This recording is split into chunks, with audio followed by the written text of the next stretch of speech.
Hi అండి, అందరు ఎలా ఉన్నారు? నేను మీ Lavanya. Welcome back to Lavanya's lucky home.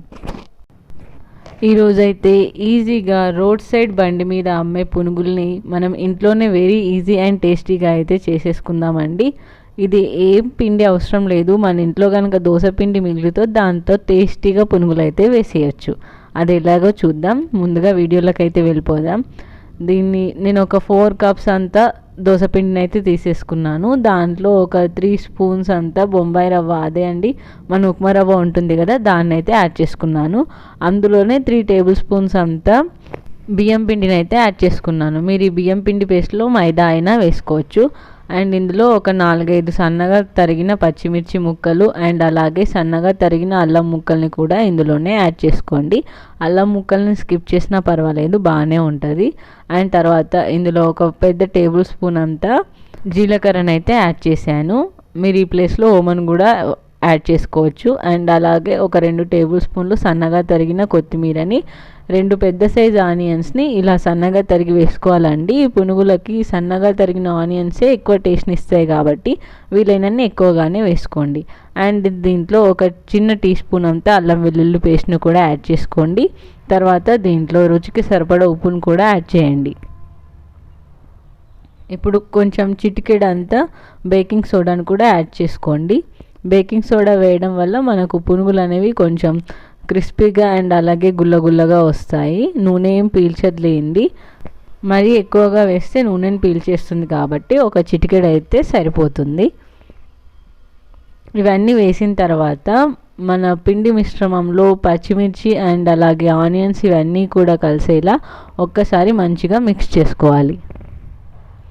మనం దీంట్లో బొంబాయి రవ్వను వేసాం కాబట్టి పిండినంతా కలిపిన తర్వాత ఒక 10 మినిట్స్ అలా పక్కకు పెట్టాలండి. అలా పెట్టడం వల్ల పిండిలో ఈ బొంబాయి రవ్వ అనేది మంచిగా నానుతుంది. చూడండి, ఇక్కడ మంచి రౌండ్ షేప్లో అయితే వస్తున్నాయి. అయినా కానీ ఒక 10 మినిట్స్ అలా పక్కకు ఉంచేస్తే బొంబాయి రవ్వ అనేది కాసేపు నానుతుంది. ఇది వేయడం వల్ల క్రిస్పీగా అవుతాయి పునుగులు. ఒక 5-10 మినిట్స్ అలా పక్కన పెట్టేసేయండి. ఇప్పుడు చూడండి, 10 మినిట్స్ లోపు మంచిగా నానిపోయింది రవ్వ. ఈ లోపల నేను ఆయిల్ని హీట్ పెట్టుకున్నానండి. ఆయిల్ వేడైందో లేదో ఒక్కసారి చెక్ చేద్దాం. మనకి ఇక్కడ ఆయిల్ అయితే హీట్ అయిపోయిందండి. ఇప్పుడు మంటను మీడియం ఫ్లేమ్లో పెట్టేసి కొంచెం కొంచెంగా పిండిని తీసుకుంటూ ఒక చిన్న చిన్న బాల్స్లా మనం పిండిని అయితే దీంట్లో వేసేసుకోవాలి. మరీ పెద్దగా వేసుకోకండి, లోపల అంతా పచ్చిగానే ఉంటుంది కాబట్టి మీడియం సైజ్ చిన్న చిన్న ఉండల్లా చేసేసి ఆయిల్లో వేసేయండి. ఈ పునుగులకు ఎప్పుడైనా కానీ మంటని లో ఫ్లేమ్లో అయితే ఉంచుకోండి. అలా ఉంచడం వల్ల ఆయిల్ అంతా పట్టేస్తుంది. అలా అని మరీ హై ఫ్లేమ్ మీద కూడా వేయించకండి. అలా వేయించేస్తే పైన తొందరగా వేగిపోయి లోపలంతా పచ్చిగానే ఉంటాయి కాబట్టి మంట ఎప్పుడు కూడా మీడియం ఫ్లేమ్లో ఉండేలా చూసుకోండి. ఇలా చేయడం వల్ల మన పునుగులు ఎక్కువ క్రిస్పీగా అండ్ అలాగే టేస్టీగా అయితే తయారవుతాయి.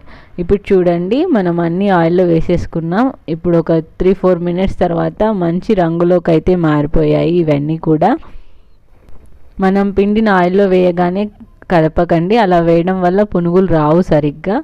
ఒక 3-4 మినిట్స్ తర్వాత వాటికవే ఇలా పైనకి తేలుతాయి. చూడండి, చక్కగా రెడీ అయిపోయాయి. ఒకవేళ అలాగే కలిపేస్తే కనుక పునుగులు అనేవి విచ్చిపోతాయి. కాబట్టి పిండిని ఆయిల్లో వేసి కాసేపు టైం ఇస్తే వాటికవే ఇలా పైనకి తేలుతాయి. చూడండి ఎంత రౌండ్ షేప్లో వచ్చేసాయో, అన్నీ కూడా గోల్డెన్ బ్రౌన్లోకి కూడా మారాయి. ఇప్పుడు వీటిని మనం సర్వింగ్ బౌల్లో అయితే తీసేసుకుందాం. ఇప్పుడు మిగతా పిండినంతటిని కూడా ఇంతకుముందు వేసుకున్నట్టే చిన్న చిన్న బోండాల్లో ఆయిల్లో అయితే వేసేసి ఫ్రై చేసేసుకుందాం. అంతే అండి, ఇలా ఫ్రై చేసుకున్న వెంటనే మనకు ఎంతో ఈజీగా రోడ్ సైడ్ బండి మీద దొరికే పునుగులు లాంటివి మనం ఇంట్లోనే అయితే ప్రిపేర్ చేసేసుకోవచ్చు.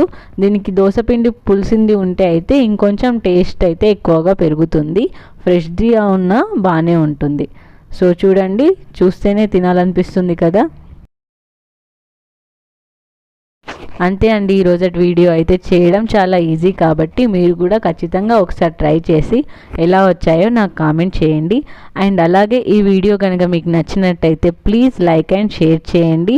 ఇప్పటివరకు నా ఛానల్ని చూడనట్టయితే ఒకసారి ఛానల్లోకి వెళ్ళి వీడియోస్ని చూడండి. ఇలాంటి ఈజీ రెసిపీస్ చాలానే ఉన్నాయి. అండ్ అలాగే సబ్స్క్రైబ్ చేయని వాళ్ళు ప్లీజ్ నా ఛానల్ని సబ్స్క్రైబ్ చేసి సపోర్ట్ చేయండి.